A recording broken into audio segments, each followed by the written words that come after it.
ஏகப் பாபானி குருதே பலம்புங்கே மகாஜனாக. யாரோ ஒருவன் ஏதோ ஒரு சமயத்தில் ஒரு குற்றம் செய்கிறார், ஒரு பாவத்தை செய்கிறார், தவறு செய்கிறார். ஆனால் அதன் விளைவு மற்ற எல்லோருக்கும், நகரத்தில் உள்ள எல்லா மக்களும் அத்தகையதொரு விளைவை, பயங்கரமான விளைவை அனுபவிக்கிறார்கள். உலகத்தில் நடைமுறையில் நாம் பல இடங்களில் பார்த்து வருகிறோம். தீய எண்ணம் கொண்ட ஒரு சிலர் ஏதோ ஒரு தவறு செய்கிறார்கள், அந்த தவற்றினாலே மக்கள் அனைவரும் பாதிக்கப்படுகிறார்கள் என்பதை பார்த்து வருகிறோம் அல்லவா? அதுபோன்று தான் இங்கே ரங்கநாதன் சொல்லுகிறான், என் திறத்தில் ஒரு வண்ணான் குற்றம் செய்தான், என் இதயத்தில் அது குறித்ததானது ஒரு கோபம் எப்பொழுதும் நிலைத்து நின்றது. இப்பொழுது இந்த வண்ணான் கைங்கரியம் செய்யக்கூடியவன், எனக்கு நான் உகக்கும்படியாக நல்ல வஸ்திரங்களை எல்லாம் நன்கு தோய்த்து கொடுத்ததினாலே அவன் செய்த குற்றத்தையும் நான் மறந்து விட்டேன் என்று அனுகிரகத்துடன் அருளி செய்தான். இது என்ன? அதாவது கம்சன் ஒரு மாபெரும் யாகத்தை செய்தான். அந்த யாகத்திற்கு தனுர் யாகம் என்பதாக பெயர். விற்பெரு விழவு. தனுர் யாகம், வில்லை வைத்து ஒரு யாகம் செய்தான். அந்த யாகத்திற்கு கண்ணனையும் பலராமனையும் நயவஞ்சகமாக வரவழைத்து எப்படியாவது அவர்களை கொன்றுவிட வேண்டும் என்பதுதான் கம்சனுடைய கொடிய எண்ணம். ஆனால் பெருமாளோ கருத்தை பிழைப்பித்த கஞ்சன் வயிற்றில் நெருப்பின்ற நின்ற நெடுமாலாக திகழ்பவன் என்றோ. சரி, நாம் மதுராவிற்கு செல்லலாமே என்று அக்ரூரர் அழைத்தவுடன் பிருந்தாவனத்தை விடுத்து மதுராவிற்கு செல்கிறார்.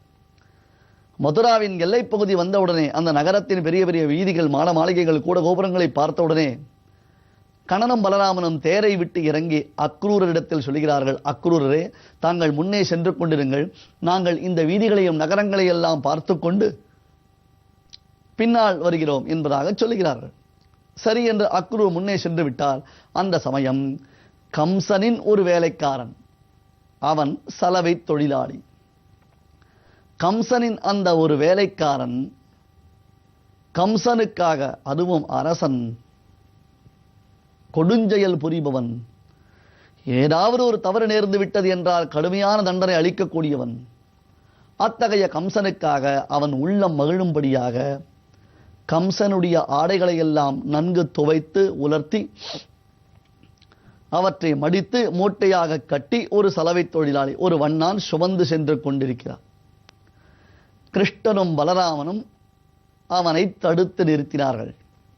ஐயா, எங்களுக்கும் இதிலிருந்து சில வஸ்திரங்களை எடுத்துக் கொடுங்களேன். நாங்கள் கிராமத்திலிருந்து வரக்கூடியவர்கள் வருகிறோம். ஆகையால் இங்கே இருக்கும் மக்களை பார்த்தால் மிகவும் நாகரீகமாக தெரிகிறது. நடை, உடை, பாவனை என்று அனைத்துமே நாகரிகத்தில் தேர்ச்சி பெற்றவர்களாக அவர்கள் திகழ்கிறார்கள். உங்கள் ஊரில் இருக்கக்கூடிய அந்த நவநாகரீகத்தை வெளிப்படுத்தக்கூடிய, பட்டுப்பகட்டை வெளிப்படுத்தக்கூடிய ஆடைகளை எல்லாம் எங்களுக்கு தாருங்களேன் என்று கிருஷ்ணன் கேட்டான். என்ன செய்திருக்க வேண்டும் அந்த வண்ணான்? கிருஷ்ணன் கேட்கிறானே, அடடா, இது நமக்கு ஒரு பாக்கியம் இல்லையா? பெருமாளுக்கு சமர்ப்பிக்கக்கூடிய பாக்கியம் நமக்கு கிடைத்திருக்கிறது என்று உள்ளம் மகிழ்ந்து அகமகிழ்ந்து உடனே அனைத்தையும் எடுத்துக் கொடுத்திருக்க வேண்டும் அல்லவா? இல்லை, கடுஞ்சொற்களை எல்லாம் சொன்னான். பிள்ளைகளை கடுமையாக வைதான். போக்கிரி பயல்களா, இடை பயல்களா, என்ன நெஞ்செழுத்தம், என்ன தைரியம்! நான் என் கம்சமகாராஜாவிற்கு ஊழியம் செய்பவன். என் கம்சமகாராஜாவை விடுத்து வேறு யாருக்கும் எந்த விதமான கைங்கரியத்தையும் செய்ய மாட்டேன். இது அவருக்காக நான் பார்த்து பார்த்து பாங்காக எடுத்து வைத்ததான வஸ்திரங்கள், அவற்றை உங்களுக்கு தருவேனோ என்றெல்லாம் கடுமையான அந்த வார்த்தைகளை எல்லாம் சொல்லி கிருஷ்ணனையும் பலராமனையும் நிந்தித்தான். இதனால் கண்ணனுக்கு கோபம் வர ஒரே அறைந்து ஒரு அடி அடித்து அந்த வண்ணானை அடித்து வீழ்த்திவிட்டு வஸ்திரங்களை எல்லாம் தானும் முடித்துக் கொண்டு தமையனாருக்கும் அளித்து தன்னுடன் வந்திருக்கக்கூடிய யாரவச் சிறுவர்கள் எல்லோருக்கும் அளித்து அழகு பார்த்தான். இதுதான் கிருஷ்ணாவதாரத்தில் ஒரு சலவை தொழிலாளி கண்ணன் திறத்தில் செய்த குற்றம். கண்ணன் திருப்பரியட்டங்களை எல்லாம் கேட்டபொழுது நான் தரமாட்டேன் என்று கண்ணனுக்கு தராமல் இருந்த குற்றம் அவனிடத்தில் நிலைத்திருந்தது. இப்பொழுது இவரோ மிகச் சிறப்பாக ரங்கநாதனுடையதான திவ்யமான திருப்பரியட்டங்களை எல்லாம் நன்கு துவைத்து உலர்த்தி அளித்ததினாலே இதுவரையிலும் கிருஷ்ணாவதாரம் முடிந்து அர்ச்சாவதாரம் தொடர்ந்து வருகிறது. இதுவோ இக்ஷ்வாகு குலதனமான ரங்கநாதன், அதற்கு பிறகுதான் கிருஷ்ணாவதாரம். துவாபர யுகம் முடிந்து கலியுகம் நடைபெற்று கொண்டிருக்கிறது. அந்த சமயத்தில் வரையிலும் ரங்கநாதன் திருவுள்ளத்தில் அந்த சலவை தொழிலாளி இதை சொல்தானே, சலவைக்காரன் இப்படி பேசினானே, சலவைக்காரன் இப்படி பேசினானே, சீச்சி, இவர்களிடத்தில் நமக்கு துளியும் கருணை இருக்கக்கூடாது என்று அந்த கூட்டத்தின் மீதே கோபம் கொண்டிருந்ததான ரங்கநாதனுக்கு இப்பொழுது தான் கோபம் நீங்கியது என்றவுடன் எவ்வளவு ஆனந்தப்பட்டிருப்பார்கள். ராமானுஜர் மிக்க மகிழ்ந்தார். அடடா, இது ஒரு பாக்கியம் என்றோ, இது ஒரு விசேஷம் என்றோ. பார்த்தாயா பிள்ளாய், கைங்கரியத்தை மட்டும் பெருமான் உகப்பிற்காக நாம் செய்து விட்டோமேனால், நல்ல வகையில் நாம் நம்முடைய கைங்கரியங்களை எல்லாம் செய்து வந்தோமேனால், அப்பெருமானுக்கு நம்மிடத்தில் பரிபூர்ணமான ஒரு திருப்தி உண்டாகிறது பார் என்று அருளி செய்தார். இது ஒரு சரித்திரம். இதுபோன்ற ராமானுஜருடைய வாழ்க்கையில் மற்றொரு வண்ணானுடைய சரித்திரமும் உண்டு. இதுவும் அற்புதமானதுதான். அதாவது, ஒரு சமயம் சுவாமி ராமானுஜர் திவிரேஷங்கள் தோறும் யாத்திரை சென்று கொண்டிருக்கிறார். அடுத்து பார்க்க போகிறோம். இனி வரக்கூடிய தொடர்களில் பெருமான் சுவாமி ராமானுஜர் எம்பெருமானார் செய்துள்ள திவிரேச யாத்திரைகள் தான் வர்ணிக்கப்படுகின்றன. பல திவிரேசங்களில், பல திருத்தலங்களில், திவ்ய கஷேத்திரங்களில் இவர் யாத்திரை செய்து வந்தார். ஸ்ரீரங்கம், கரிசைலம், அஞ்சனகிரிம், தார்க்ஷாத்ரி, சிம்ஹாச்சலம், ஸ்ரீகூர்மம், புருஷோத்தமம், சபதரி, நாராயணம், நைமிஷம் என்று அவர் எழுந்தருளின திவ்ய கஷேத்திரங்கள் அனைத்தும் வர்ணிக்கப்படுகின்றன. இது தவிர பல திவ்ய கஷேத்திரங்கள் எழுந்தருளிருக்கிறார். குறிப்பாக ஆழ்வார் திருநகரி எனப்படக்கூடிய அந்த குருகாபுரிக்கு சுவாமி எழுந்தருளுகிறார். ஆழ்வார் திருநகரி நம்மாழ்வாருடைய அவதார கஷேத்திரம். அந்த திருத்தலத்திற்கு செல்லும் வழியில் வயல்வெளியாக சென்று கொண்டிருக்கிறார். ஒரு புறம் நதி, ஒரு புறம் வயல்வெளி. இப்படி நதி, வயல்வெளி அதனுடைய ஓரமாகவே சுவாமியினுடைய பிரயாணம் நடைபெற்றுக் கொண்டிருக்கிறது. அங்கே சுவாமி சொல்லும் வழியில் எல்லாரும் பலரும் பார்த்து சுவாமியை சேவிக்கிறார்கள், வணங்குகிறார்கள்.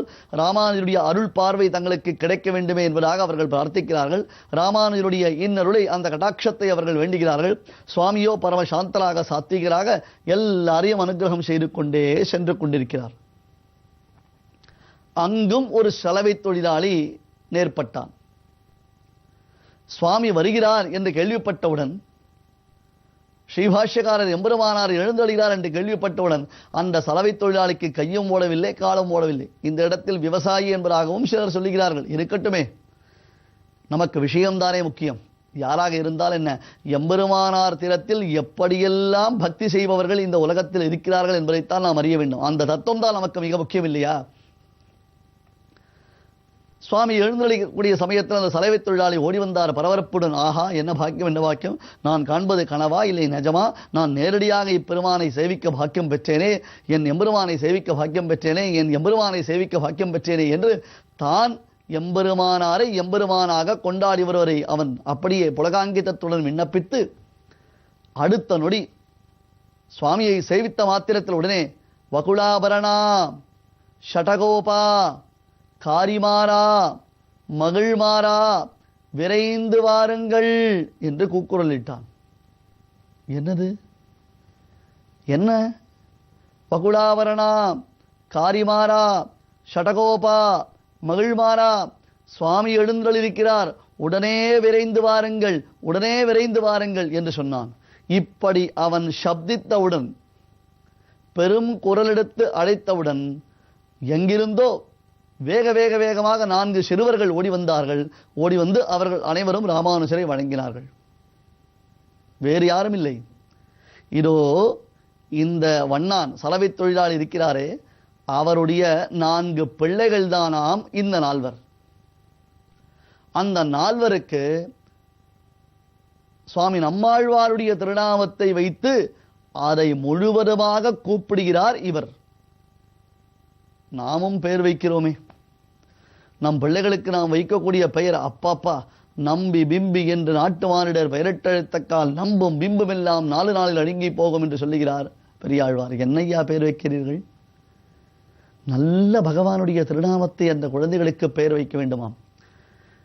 தற்காலத்தில் ஊடகங்கள் வாயிலாக தேடி தேடி எத்தனையோ பெயர்களை அவர்களாக தேடி எடுத்துக்கொள்கிறார்கள். அந்த பெயர்களுக்கு தவறான பொருள் இருப்பதை உணர்வதே இல்லை.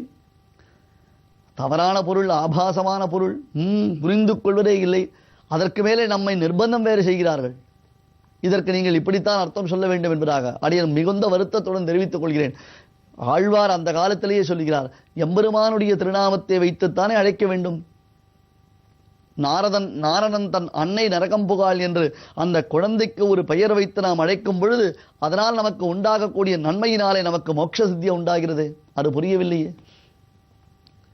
இப்பொழுது காரிமாரா, வகுளாபரணா, ஷடகோபா, மகிழ்மாரா என்று இந்த வண்ணான் அழைத்த மாத்திரத்தில் 4 பிள்ளைகள் ஓடி வந்தார்கள். சுவாமி ராமானுஜரை சேவித்தார்கள். அவர்கள் சேவித்த பொழுது அந்த வண்ணான் அப்படி அழைத்த பொழுது ராமானுஜர் ஹா என்று மூர்ச்சையாகிவிட்டாராம். ஐயோ, என்ன ஆயிற்று சுவாமிக்கு என்ன ஆயிற்று? ஏன் வெயிலில் நடந்து வந்த களைப்பா? திடீரென்று இப்படி மயங்கி விழுந்து விட்டாரே, இப்படி ஒரு மூர்ச்சை அவருக்கு உண்டாயிற்றே என்று பார்த்தால் சற்றே அவருக்கு அந்த மூர்ச்சை மயக்கம் தெளிந்தது. சிஷ்யர்கள் தங்களை அவர் சுவாமியை ஆசுவாசம் செய்தார்கள். என்ன சுவாமி, என்ன ஆயிற்று, என்ன விபரீதம்? சுவாமி, அந்த சலவை தொழிலாளி அப்படி பார்த்தாய், மறுபடியும் ஒரு முறை உன் பிள்ளைகளை அடை. காரிமாரா, வகுளாபரணா, ஷடகோபா, மகிழ்மாரா என்று அவன் அழைத்த பொழுது சுவாமி ராமானுஜர், ஆஹா, இப்படி நம்மாழ்வாருடைய திவ்யமான திருநாமத்தை முழுவதுமாக பிள்ளைகளுக்கு வைத்து அந்த திருநாமத்தை இட்டு அவர்களை அழைக்கும் பாக்கியத்தை பெறாது நாம் துறவரம் பெற்று மோசம் போனோமே என்று வருத்தப்பட்டாராம். என்ன சுவாமி, ராமானுஜரே துறவரத்தை வெறுத்தாரா என்று நினைக்கக்கூடாது. நம்மாழ்வாருடைய திருநாமத்தை வைத்து அழைப்பதற்கு நமக்கு பிள்ளைகள் இல்லாமல் போனார்களே, அந்த பிள்ளைகளுக்கு நல்லதொரு நம்மாழ்வார் திருநாமத்தை இட்டு அழைக்கும் பாக்கியம் இல்லாமல் காஷாயத்தை உடுத்திக் கொண்டு துறவரம் ஏற்று நாம் பாழாக போனோமே என்று ராமானுஜர் அருளிச் செய்தார் என்றால், உண்மையில் அந்த நம்மாழ்வாருடைய திருநாமம் அன்னிக்கும் அமுதூரும் என்னாவிற்கே என்று மதுரகவியாழ்வார் சொன்னது போன்றும் அந்த திருநாமத்தில் சுவாமி ராமானுஜருக்கு இருக்கக்கூடிய ஈடுபாடு எத்தகையது என்பதை பார்க்க வேண்டும். இவ்விதம் 2 சலவை தொழிலாளிகள் சுவாமி ராமானுஜருடைய அன்புக்கு பேரன்புக்கு பாத்திரர்களாக விளங்கினார்கள். ஒருவர் நம்பெருமானுடைய திருப்பரியட்டங்களை நன்கு துவைத்து உலர்த்தி கொடுத்தார். மற்றொருத்தர் நம்மாழ்வாருடைய திருநாமங்களை தன் பிள்ளைகளுக்கு இட்டு அழைத்தார். அவர்கள் இருவருமே ராமானுஜருடைய பகுமானத்திற்கு பாத்திரர்களாக விளங்கினார்கள் என்றால் அவர்கள் செய்திருக்கக்கூடிய பாக்கியம்தான் எத்தகையது.